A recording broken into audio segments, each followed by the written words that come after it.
Hey there everybody, Aaron here. Welcome to another episode of Gideon's Tactical. Today we're going to be doing a full field test and review on the Schrade SCHF37. This is the largest of the new Bushcraft line that Schrade is releasing for early to mid 2015.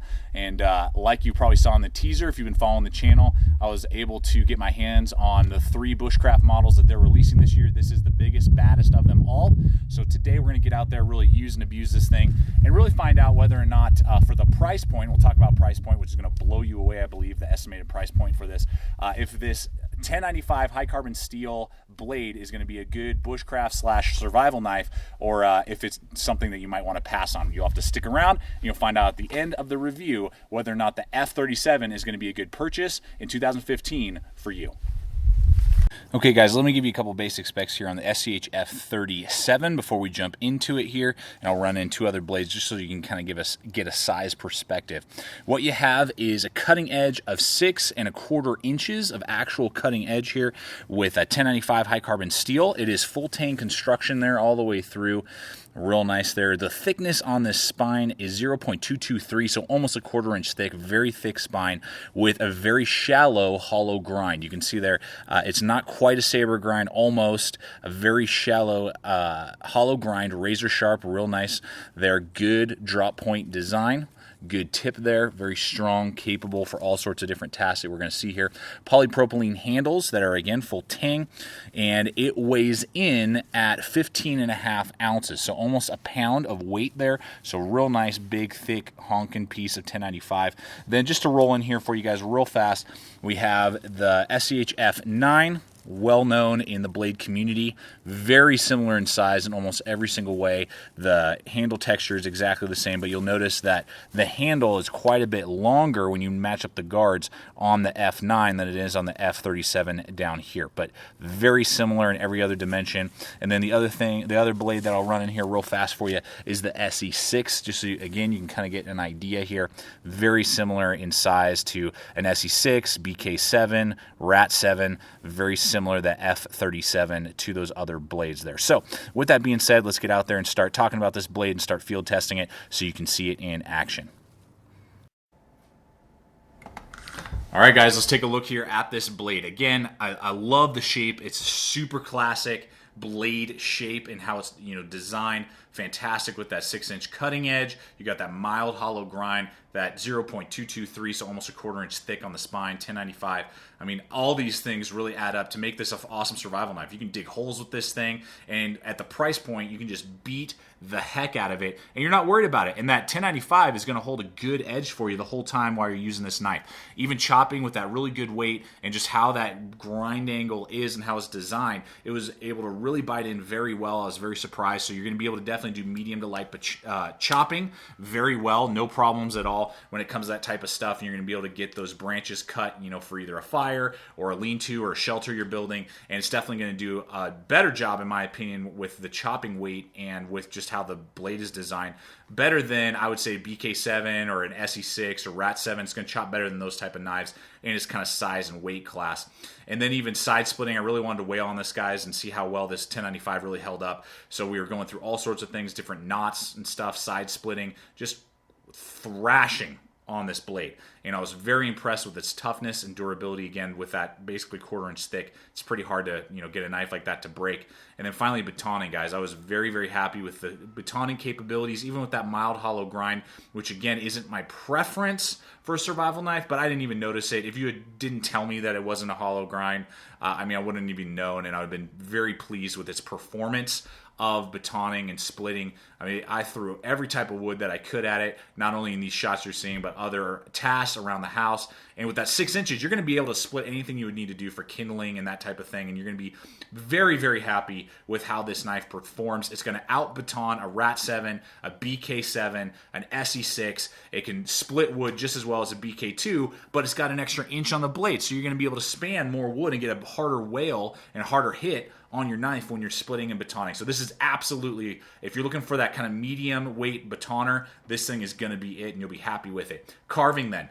after all the abuse, it's able to still do all the feather stick making and stuff that you would need for a fire very well. Great blade geometry. I just touched it up very slightly before I went out there with some ceramic rods just to kind of get that fine-tuned edge.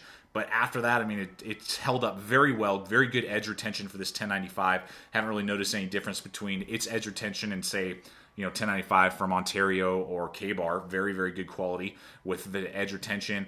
And even the smaller tasks, the finer tasks, guys, even though it's kind of almost starting to push a larger knife, it's definitely in that medium to starting to get into large weight class. It can do notches very well for traps and just, carving for a spear, a hunting spear, a trap, a fishing spear. It's going to be able to do that after having done all of your hard abuse and still hold that good edge and that fine edge to get that finer cutting task done.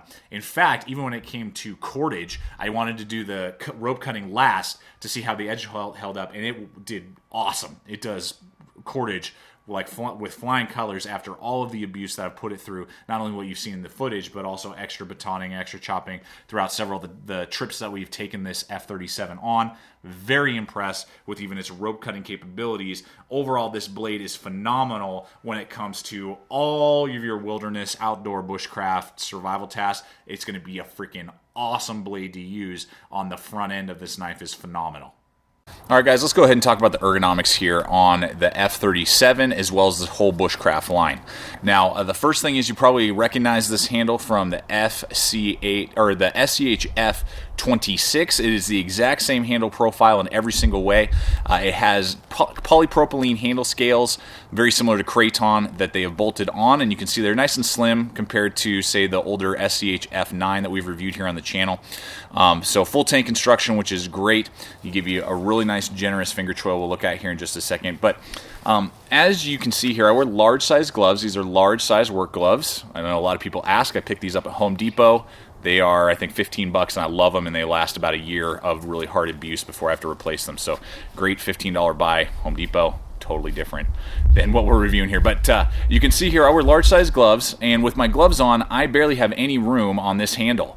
It is a very short handle, and I wear large size gloves. My buddy Brian, that you've seen in a lot of our videos, he wears extra large size gloves, and it can barely fit on his hand. So if you have triple XL size hands, you are not going to enjoy using this knife. It's going to be too short for you, in my opinion. But just kind of give you a little perspective there. The other thing to note, and what really hinders this knife, I believe, is not only the shortness of that handle, if they just brought it out about another ½ inch, but also, I'm sure you can see here, this jimping row all the way along that back end is horrendous. Bad design. Because you have to have good work gloves on, otherwise you cannot, period, chop with this knife. Hands down, full stop. You cannot chop with this knife. It is so uncomfortable to use this in a chopping format. Cutting and carving, no problem, you won't even notice. But when it comes to chopping, that chopping with this jimping right here destroys your hand if you're barehanded. And even with light gloves, Brian was using mechanic gloves while we were chopping just the normal, like $20 mechanic gloves. Destroyed his hand as well, caused him a couple blisters after chopping one log in half. He was like, dude, I'm done. I can't even chop with this thing anymore. Then I chopped a few with these gloves before it started to bother me, but even then, not good when it comes to the chopping capability. And this jimping right here really hinders it from being a good chopper. So I would highly recommend always, if you're going to use this knife and you plan on chopping with it at all, which, with the weight, it definitely can do that. But you're going to probably want to have to either have really good leather gloves on, or ultimately take this to a grinder, which is what I'm going to do, a grinder, and grind off that jimping and remove this hump right here a little bit and kind of carve. I'm going to definitely have to do some ergonomic tweaking on this knife to make it comfortable enough to chop and use in all the capabilities that the knife itself, with its weight, thickness, that it could do. So the ergonomic rating, guys, is a 3 out of 5. I am not stoked overall with the ergonomics. It gets the job done for all the other tasks, particularly that finger choil, very nice and generous there. I can choke up, and it feels very good, and I can get really good control over it. it, and I can do a lot of more detailed push cuts and, you know, all that type of stuff. The thumb ramp doesn't get in the way. The jimping up here is not a problem, and the thinness of the knife is really good, but this entire lower section here is just a big problem. Hump, jimping, and then if they had lengthened, so if they had removed those, just made it nice and natural. I talk about this a lot on the channel. Just a straight, natural handle, maybe a little bit of a hook like a Becker would be. You know, Beckers just have a nice straight handle, then they got the hook. If they had copied that and gone very similar to that, I think it would have been a lot better, and lengthened the handle about a half an inch would have been perfect. So hopefully in the future, Schrade will do some tweaking with the ergonomics on these blades. Everything else about these things are freaking awesome. Yeah, the ergonomics 3 out of 5, not the best when it comes to particularly chopping with this blade. All right, let's go ahead and look at the sheath here on the knife. They give you a nylon sheath, very basic nylon, got a little pocket on the front with some stuff we'll look at in a second. But very minimal, you know, quality. It's not going to be mind-blowing. No molly on the back. It does have a little flap, though, so that you can open it up, put it on your belt without taking your belt off. It's very secure, but you'll see, again, the stitching is pretty low quality. You're either going to want to restitch this right away if you want to do that, or you're going to want to get some form of upgrade, either leather or Kydex or something like that. The good thing, though, is that it does have a button snap versus Velcro, which is awesome, so at least it'll hold up long enough for you to get the money that you need to get some sort of, you know, aftermarket sheath if this is going to be one of your go-to blades, which I think the knife itself can absolutely do. Then it's got some sort of shoelace, you know, very low quality, again, budget. Very low rattle as well. It's pretty silent in there, which is good. You know, I'm glad for that. Not a lot of rattle. And then, with that being said, now we're going to take a look here at the items that you're going to get in the pocket with this knife, which is pretty sweet. They give you a diamond-coated sharpener as well as a fire steel. So, when you pop open the pocket, the fire steel itself, comes with a little steel rod there to strike the fire steel. So it's going to throw great sparks. So it definitely works. It's going to do a great job for you. And then you can also use the back of the spine of the knife. I found that it didn't work too well out of the box. It could do it, but not to the best of its ability. And then the diamond-coated sharpener as well. It's going to definitely get the job done. You know, for field sharpening, it'll get a field edge back on it. It's not going to get it shaving sharp. You know, and you could shave arm hairs off. It's not going to do that. But if you chip or roll the blade in any way throughout the field use of your knife, it'll definitely get those burrs and chips and rolls out of the blade if that were to happen, and get it back to a field sharpness. So with that being said, guys, I'm really impressed with those two items. Again, for the price point, mind-blowing that they throw in a sharpener and a fire steel that works. Great extra little features that come with these survival knives, and particularly this F37, that really make this a great survival kit and a great survival knife. Okay, guys, let's go ahead and talk about the quality here on this knife, and I got to give you my quality rating. The quality rating I'm going to give it is 4 out of 5. The reason for that is that you're getting 1095. Now, this is Taiwanese made 1095. It's not U.S. made, this knife, but the 1095 is very well done. The heat treat is really good. The edge retention is just as good as my Becker products or my Ontario products that have 1095, so no complaints there at all with the edge retention. And the durability as well. I've really chopped with this thing, batoned tons of wood with it to make sure it wouldn't bend or chip or roll. And, you know, if I didn't tell you it wasn't 1095 made in Taiwan, you wouldn't even know. I mean, it's a very good quality steel, so that's a huge plus. I'm really glad for that 1095. Then you are getting with it, you're getting a very functional fire starter. You're getting a very functional sharpener as well. The nylon sheath, though, has some pretty poor stitching. The design is well done, and it has a button snap, and that alone over Velcro is a huge plus. So it will definitely hold together until you can, you know, fork over the money if this is going to be your, you know, go-to blade to get either that leather or Kydex sheath made for it. The overall fit and finish, the lines, you know, are well done. The coating's garbage, but the coating on most Ontario products is garbage, as well as Becker products. You know, pretty low quality with those products as well. So I'm not really dinging it on that. You will want to probably strip it off or beat the heck out of this knife to kind of get the grittiness of the coating off. And then the handle scales line up well. There's no complaints there with the handle scales. You can see kind of through the tang a little bit there by the jimping. You can kind of see underneath the handle scales because they're polypropylene. They're not rigid like my Carta, so that flexes a little bit there. But I don't really ding it, particularly for the price point that we're going to talk about here in a little bit. So quality rating on this blade, I'm actually very impressed with. Came sharp out of the box, very easy to resharpen, very tough, durable 1095, and gets the job done for you. And definitely, in my opinion, for the price point that we'll talk about in just a little bit, very good quality item. So I'm going to give it a quality rating of 4 out of 5.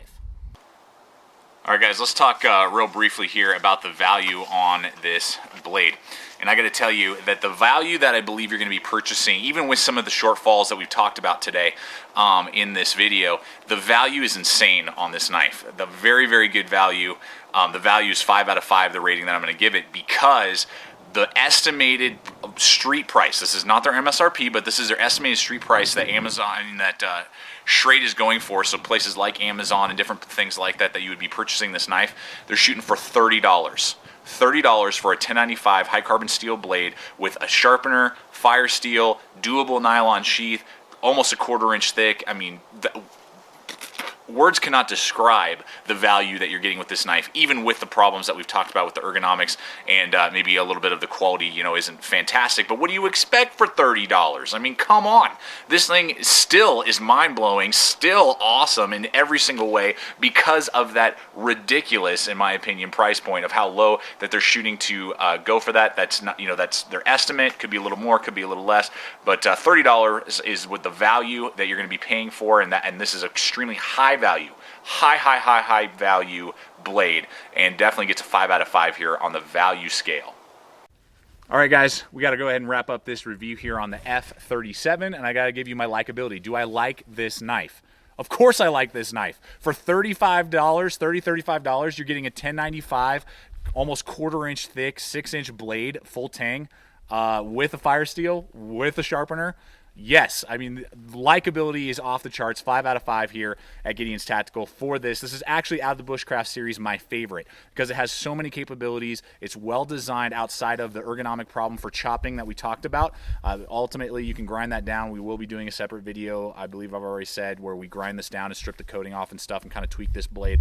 But as it stands, guys, if you're looking for a budget survival knife, this would be the one I would recommend. When you're on a budget for $30-35, you can't beat it, and the likability is off the charts at 5 out of 5. So I hope this review has helped you guys out. As soon as it is available, I would highly recommend picking the SCHF37 up. You won't regret it.